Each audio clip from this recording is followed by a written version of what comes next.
اور جو ہجرت کرنے والے ہیں سب کے لیے اللہ کی طرف سے اعلان معافی ہے، سب کے لیے سامان بخشش ہے۔ حضرت عبداللہ ذوالبجادین رضی اللہ تعالیٰ عنہ صحابی رسول ہیں، ہجرت کر کے حضور کے پاس پہنچتے ہیں، گھر والوں نے جسم کے کپڑے تک چھین لیے۔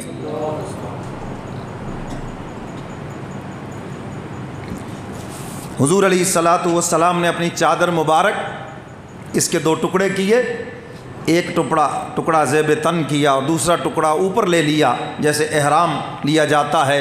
ذوالبجادین 2 ٹکڑوں والے، یہ لقب بن گیا، نام عبداللہ ہے اور ذوالبجادین لقب بن گیا۔ حضور علیہ الصلاۃ والسلام نے چادر عنایت فرمائی 2 ٹکڑے کر کے،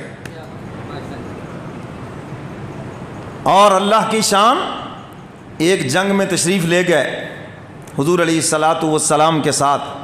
حضور علیہ الصلاۃ والسلام نے خود کتنی جنگیں لڑی ہیں؟ ماشاءاللہ، یہ آگے والوں کو بات یاد ہو گئی، ورنہ تو ہمارے بھائیوں کو صرف حضور کی سنت پلیٹ صاف کرنے والی یاد ہے۔ ہاں، حضور نے کتنی لڑائیاں لڑی؟ 27 جنگیں حضور، جس میں بنفس نفیس خود تشریف لے گئے۔ جو کام حضور نے 27 مرتبہ کیا ہے، کبھی دل میں اس کے کرنے کا خیال آیا؟ کرنا تو بڑی دور کی بات ہے، میں یہ پوچھتا ہوں کبھی خیال آیا؟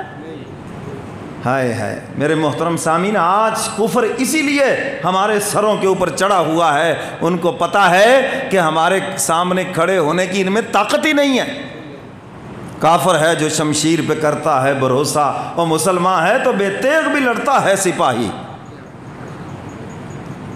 تو میرے محترم سامعین، جنگ میں تشریف لے گئے، اللہ کی شان، بیمار ہوئے، انتقال ہو گیا۔ آگے دیکھیے، اب مسئلہ یہ ہے کہ قبر میں میت کو اتارنے کے لیے وہ اترے جو اس کا قریبی رشتہ دار ہو۔ اب ان کا کوئی رشتہ دار ہی نہیں ہے۔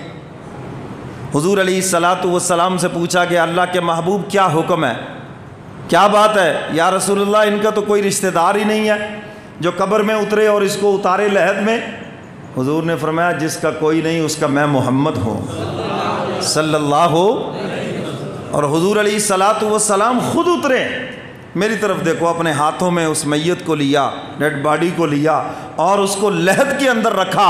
سیدنا فاروق اعظم رضی اللہ تعالیٰ عنہ جیسا عظیم انسان، وہ بھی تمنا کرنے لگے، اے کاش حضور کے ہاتھوں میں ذوالبجادین کی میت نہ ہوتی، عمر فاروق کی ہوتی، اور کملی والے پیغمبر اپنے ہاتھوں میں لے کر اور اس کو لحد کے اندر خود دفن فرما دیتے۔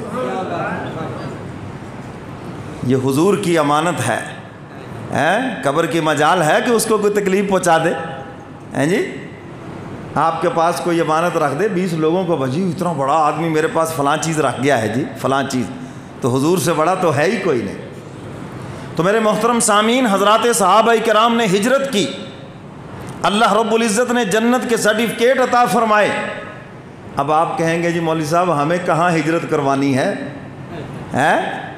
ہم کہاں جائیں جی؟ حدیث مبارکہ میں ہے، فرمایا اصل مہاجر ہجرت کرنے والا وہ ہے جو گناہ چھوڑ دے۔ کیوں جی؟ حدیث مبارکہ علماء موجود ہیں۔